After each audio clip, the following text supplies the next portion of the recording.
It is Sarah, and there are some lives and podcasts and all kinds of things that I do that involve me patting you on the back and talking about what's right with you and talking about some wonderful things and making you feel good. And this is not one of those posts, okay? So fair warning, I'm not going to pat you on the back. I'm going to smack you on the butt. So if you don't want to listen to this, fair warning, right now, turn it off, go away, don't listen, okay? Because I've ran into like 3 or 4 different people. Actually, the entire month of February, there's been 3 or 4 or 5 people. It's just so many people who are in the midst of learned helplessness. And during the toxic relationship, they told themselves it'll get better with time. Time heals all wounds. Things will magically work out. Denial. I'm just going to keep myself busy. I'm going to distract myself with social media. I'm going to exercise. I'm going to just deny. And then they get out of the toxic relationship. And then their healing strategy is time heals all wounds. Let me, hope it gets better on its own. Let me just do something very quick relief that'll make me feel better in this very second. I have never seen anybody use that healing strategy and really heal from a toxic relationship. There are so many people. There's somebody in the group recently talking about sexual trauma. I don't specialize in sexual trauma. That's not what I do. But she didn't have anybody she was working with. If you've experienced sexual trauma, you need to be working with someone. If you've experienced a toxic relationship and you're trying to decide if you should stay or go, get with somebody who works with should you stay or should you go. It's not what I do. I help people build amazing lives after a toxic relationship. But I keep running into women who are out of the relationship. They are still in the prison that the toxic person set forth for them. And they're using the exact same strategies. Maybe it'll get better on its own. Maybe it'll go away. Maybe I can just be in denial. Maybe I'll just wait. Maybe I'll just wait.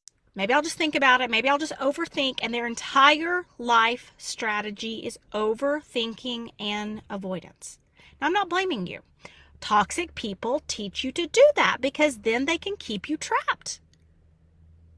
But I'm not usually a complainer, but I was actually complaining to Melissa about it. And I said, I just wanted to get better so bad. I didn't want him to steal any more of my life. And so people say, how did you heal so quickly? How did you get a healthy relationship? How did you build this life? I fought for it. I fought for myself. I fought for my children.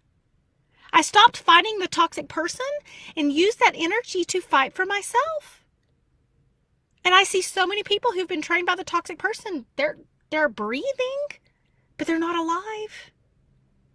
And the toxic person just basically said, just give up. Don't choose you.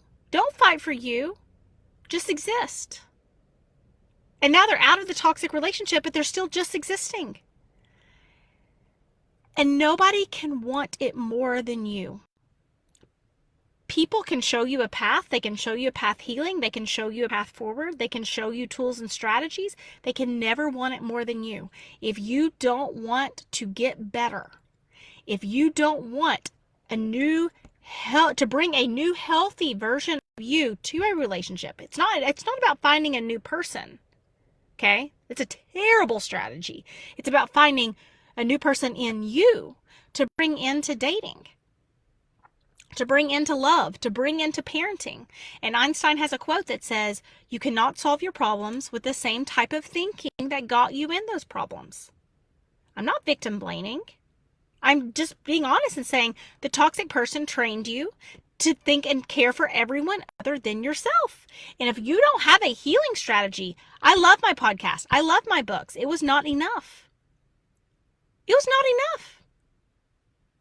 Because there's no kickback. There's no accountability. There's no one kicking you in the butt to say, you need to be better right now. You need to choose yourself. I'm not talking about being better as in being perfect or not being kind or not giving yourself grace. I'm saying take your own advice.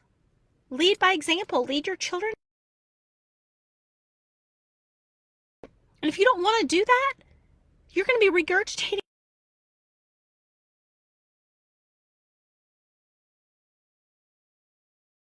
and years and years. And the toxic person's not going to have taken 10 years. They're going to take 20, 30, 40, 50. And when Melissa asked me today, she said, how did you get better? I said, I wanted it. I wanted to get better. And so I was desperate to find things to make myself better. And the people who get better, that's what they choose. And the people who don't get better are still stuck in the prison that the toxic person made in their mind. You have to choose you. You have to say yes to you. You have to do something other than what you've already done. If what you have already done, maybe it did work to a piece, right? I love yoga. Love yoga. I think it is amazing for your body. I think it is amazing for your nervous system. I think it is amazing for reconnecting with less stress. Yoga was not enough. It did not reset normal, so I was toxic person proof. It's not going to do it.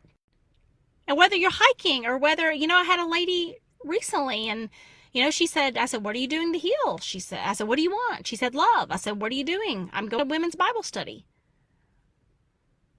Okay. I'm not insulting women's Bible study. That's great. But that can't be your strategy for finding love with a bunch of other women who aren't in relationships. It's a terrible strategy. So I'm all fired up today. Melissa said, well, you just need to tell them. I got better because I wanted it.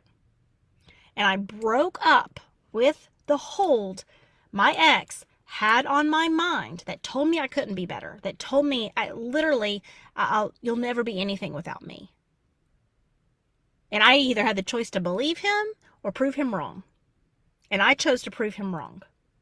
And toxic people tick me off. But the second thing that ticks me off is the women who get out of toxic relationships and then still stay in the prison within their mind and just exist, but don't go after living. So if you want to know the real secret to healing from a toxic relationship, it's going for it. It's wanting to heal. It's breaking up with a prison and saying, I've already given you 10 years. I'm not giving you 10 more. I'm not giving you 10 more minutes, 10 more months. And that is the difference maker. So if you are not working with someone, you need to be. If I am the fit for you, sign up for a call with me on my website. Contact Sarah. If not, and you don't have a healing strategy, find someone who's a fit for you. Find someone who's a fit for you. You cannot do it on your own. I didn't. I've never met anyone who did.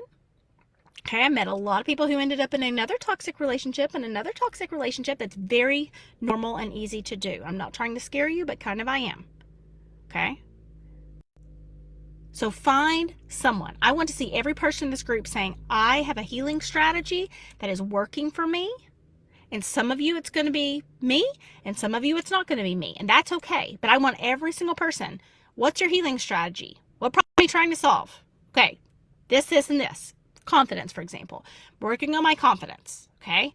Awesome. What's your healing strategy for working on your confidence? I have a confidence coach. Awesome. Great. That aligns. I want every single woman in this group because that's how things get better. Okay. So if I'm a fit for you, go to my website, sign up for Contact Sarah. If I'm not a fit for you, find someone now who will get you to where you want to be, who already has the life you have, who has been leading you, who is led by example, and find out how they did it and reach out today. Sending you guys love.